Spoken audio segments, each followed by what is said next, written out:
So who would have thought I was actually bored enough today to make a whole series of these little videos. So I'm just going to keep right on going down the line with things that piss me off that are being done in the piercing community by people who pierce and or piercers. So my next topic of discussion will be surface piercings. Many of you may not be acquainted with surface piercings. Surface piercings typically are ones that don't go through a defined body part, such as your ear, your lip, your nose, your navel, things of that sort. Technically, eyebrows, well, this side or this side, technically these are surface piercings. They're not commonly treated as such because you have a defined brow ridge. Same with the cheekbone here, you have a defined cheek ridge around your ocular socket. But let's say, for example, you're going to pierce your wrist. Not so common anymore. It was in the 90s, but not so much now. Now, first off, surface piercing should only be done with two types of jewelry at most. One would be microdermals, which I'll cover more later, and the other one is surface bars. Now, this is a barbell. This is not a surface bar. If you're going somewhere and asking for a surface piercing and they're putting one of these in, just leave. Please tell them you want your money back, that you don't think this is a good idea. Just get your money back and leave. If they won't give your money back, then just leave. It's better than what you're going to have to deal with later on down the line.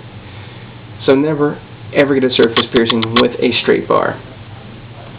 Now, almost as bad as a straight bar are curved bars.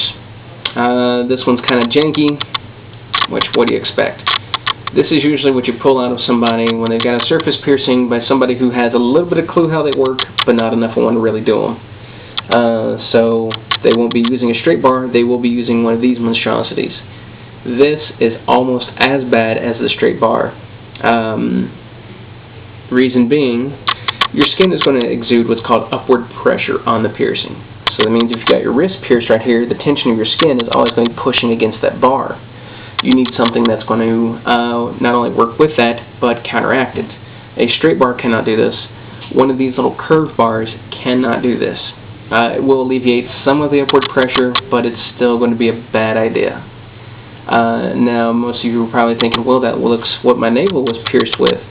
And yes, most of the time navels are pierced with curved bars, but keep in mind the navel has a defined ridge, just like the eyebrow and the cheek, like I was talking about earlier. Anyways, the only thing that a surface piercing should be done with, and it be an actual surface piercing, is called a surface bar. You'll notice that it does look like a staple. There are two 90-degree bends on each end, and what these do is that once this bar is in the skin, it will alleviate that upward pressure on the ends, so that this piece is going to sit inside your skin, and this piece is going to sit upwards with your skin. Now, there's a lot more specifics to a surface piercing than just a staple-shaped bar. You do have to have an idea of depth, you have to have an idea of movement and length. All these are very, very critical things to know. Of course, I'm not going to put all that in this video because, well, I don't think if you do these, then it should be up to me to teach you how to do them right. For any potential clients, I do urge you to come by or check out my online portfolio, which is on MySpace with these videos, and just look. You know, you should be able to see what a real surface piercing should look like. Now, there are a few alternatives to surface piercings that don't include metal jewelry. There's two materials out there on the market. One is called BioFlex, more commonly known as Tygon. These are okay, not the greatest, probably not even a good idea in the long run. And the other one is called PTFE, which stands for polytetrafluoroethylene. Both of these are plastic bases. The Tygon and PTFE are what was used back mid to late 90s for surface piercings before the surface bar revolution really took hold. And these flexible materials can be used, but more often than not, they take forever to heal because even though they're soft, they're not softer than your skin. So your skin's still fighting against them.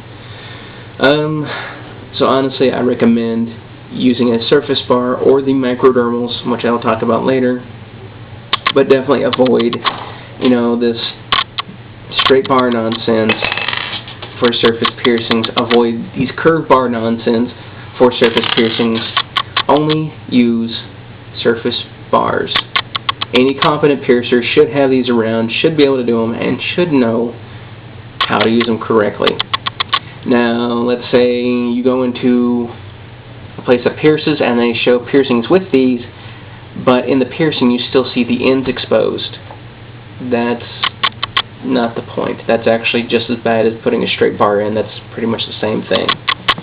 So if you don't see surface piercings where all you see is just the balls, then they're not done right. If they're not done right, then chances are the people doing them don't even have a clue what they're doing. So please leave there immediately. Now, if you do have any questions about surface piercings, I will urge you to come in. I can sit down and go over with that at a more personal level. Yet again, if you want to see what they should look like I said, look on my online portfolio. And I think I'll do it for this video.